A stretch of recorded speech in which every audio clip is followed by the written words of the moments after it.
Well, and we did this survey with Public Square, the Freedom Economy Index, where we survey over 50,000 businesses in this area. And there's a tale of two economies happening right now. So you have the hardworking, just normal economy where people show up and do their job. And then you have the liberal whiner economy. Yeah. And you're right. They're ripe for slaughter. They will lose. Yeah, and dude, another thing, a lot of small businesses don't understand that one single bad hire can wreck your whole company. Completely. We were working with a business who actually in Texas, and they had hired a head of customer service who was actively trying to destroy them because they were a Patriot-run business who was unapologetic about who they were. And the person was actually hiring bad people into the business around him. He was leaking information about the company. He wanted to destroy it. I mean, who has time to go take a job, take a salary to try and destroy a business? But it happens. It happens all the time. It happens all the time. Yeah. It's internet culture too, dude. It's this internet call out culture. Like, when we think it's interesting to think about, because if you think back just, 5, 6, 10 years ago, all we heard was we need to be more tolerant. We need to be more tolerant. Sure. We need to be more tolerant of people's views. We need to be more tolerant. And now enough of these people have gotten into a place of leverage where they're the exact opposite of what they preach, which is the mark of an actual communist and a tyrant.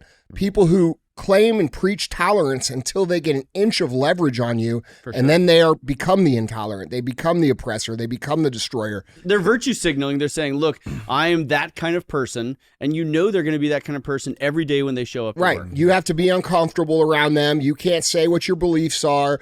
Everything's got to be offensive. Yeah. You've got to walk on eggshells, and the minute you don't, they fucking sue you. Yeah. Or they go online and blast you. Yeah. And this is what you're dealing with this woke culture. So what you're doing is extremely important, because I believe that most people, most regular Americans, common sense, I mean this most, by a vast majority, are so sick of these squeaky wheel fucks coming into their companies and fucking it up because they feel entitled to have their beliefs.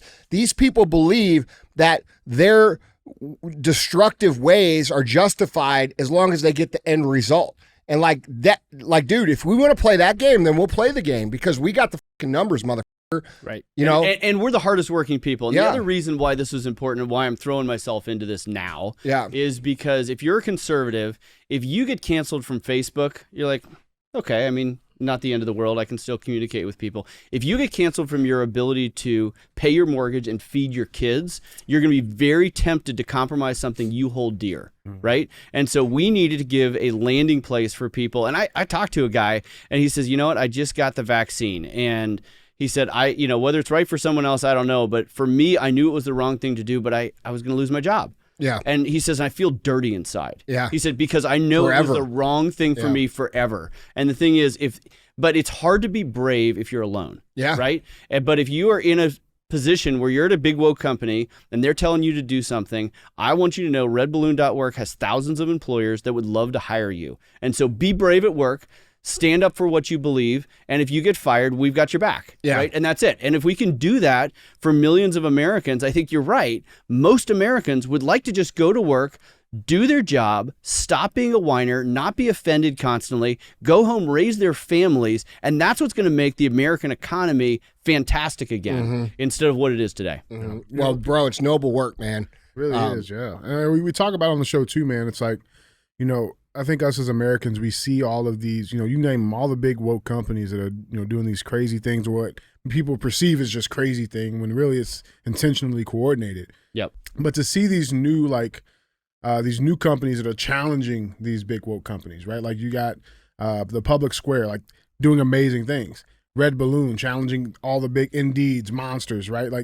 It's cool to see that, there's not going to be this massive vacuum of okay, well, what do we do once we get rid of these companies? We got to have the other thing ready to go. For sure. So it's cool to see that, you took the step to do stuff like that. I actually think that what Public Square and what Red Balloon are doing will actually become the way it's done. And I think what will happen is most of the employees that are so sick of this bullshit being jammed down their throats are going to convert. I said this years ago, by the way, where I talked about all the opportunity for great employees to relocate their careers and to move into companies that are not that way. Yep. And I see it more and more and more. I mean, dude, we get people in here all the time that are new hires and we're like, well, what brought you here? And they're like, bro, I'm not putting up with that bullshit. Yeah. And I'm like, well, you don't have to put up with it here, man. We hate them too. Yeah. Right. You know what I'm saying? It's going to be cool to see like when the new Disneys come up. You know what I'm saying? The new animators. Yeah, there's a whole new economy forming, dude. A massive boom. And I think people don't understand that this will become representative of most of America at some point.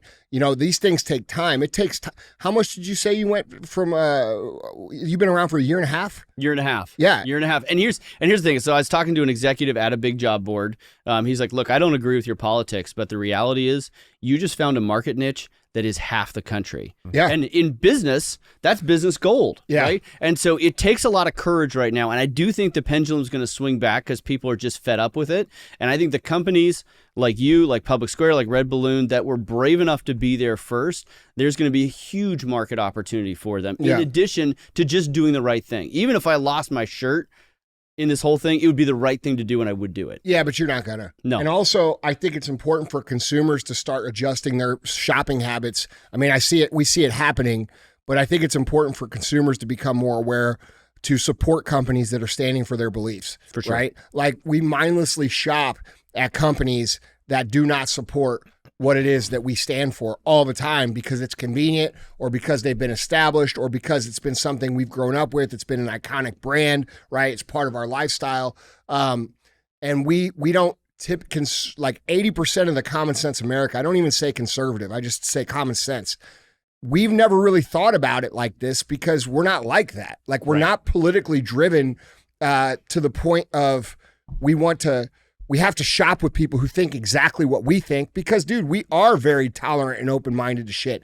But the problem is that because we're open-minded and because we're tolerant, we're actually not adjusting the buying habits properly towards the companies that actually stand for our value system, which is important to reignite the actual culture that we want on the ground level, because most of the culture that comes into your community comes from the workplace.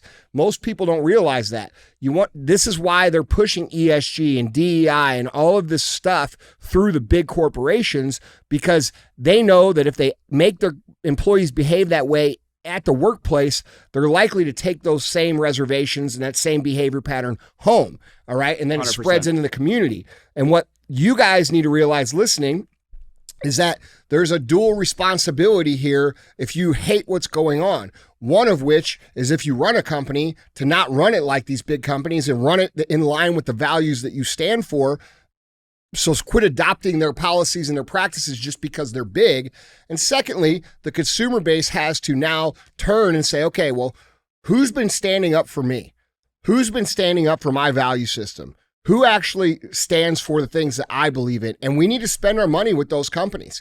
Yep. Those are the two things that need to happen. And they're happening. It's just slow, little by little by little. But we're seeing it in the data. I mean, we're seeing smaller companies gain market share that bigger companies are losing because of the political agenda that they're so intent on pushing down. Well, and the reality is you don't realize how much of an impact it has when you're at a big woke company and you're just, I'm just going to muscle through another DEI training. I'm going to go through another microaggression training. I talked to an employee who had just gotten fired from Silicon Valley Bank, and he said, we basically had a weekly microaggression training.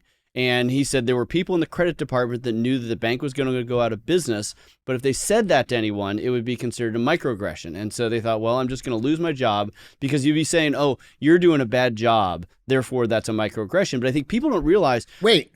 So telling someone they're doing a bad job now in corporate America is considered a microaggression? Which means there will be no innovation. That means there's going to be no performance. Correct. At all. Correct. That means these companies are just waiting to be slaughtered. It's just a matter of time. And if you're in one of those companies, you think, well, I'm just kind of grin and bearing, it's going to be fine.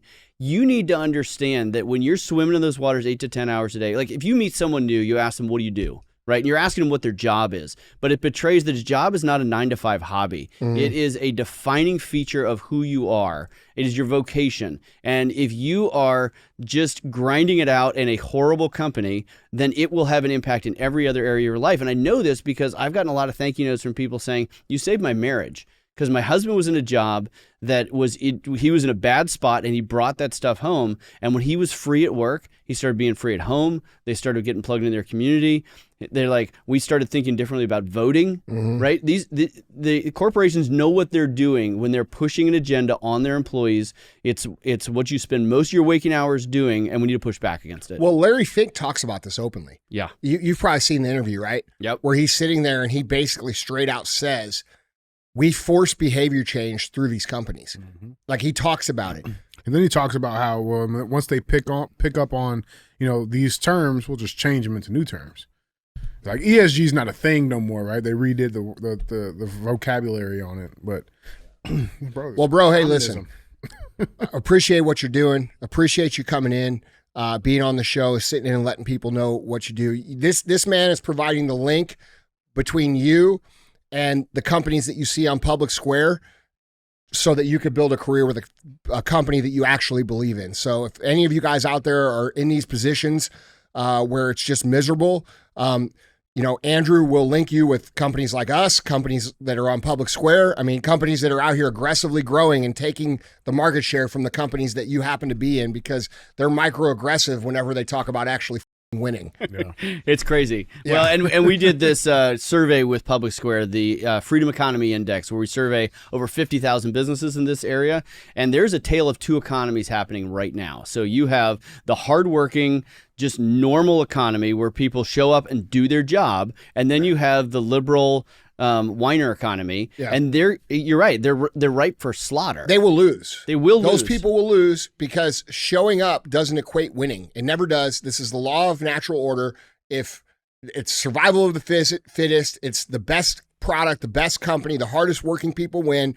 This is no different than pro football or pro baseball or pro sports out here in the real world. We're in the big leagues out here, bro. And any of you guys who think you're going to come in here and sit on your ass, this ain't the place to fucking work, okay? Because we win, and companies that win play like that, and companies that don't win get beat by companies that play like that. It is natural order. It's undeniable. It's unavoidable, and it doesn't matter how big these companies have gotten. It doesn't matter how bloated they've gotten with cash. Eventually, it will end. So if you work in one of these companies, you need to understand that just over the horizon of what you could probably see is the end of your career there. So it's probably a good idea to start going with someone you believe in.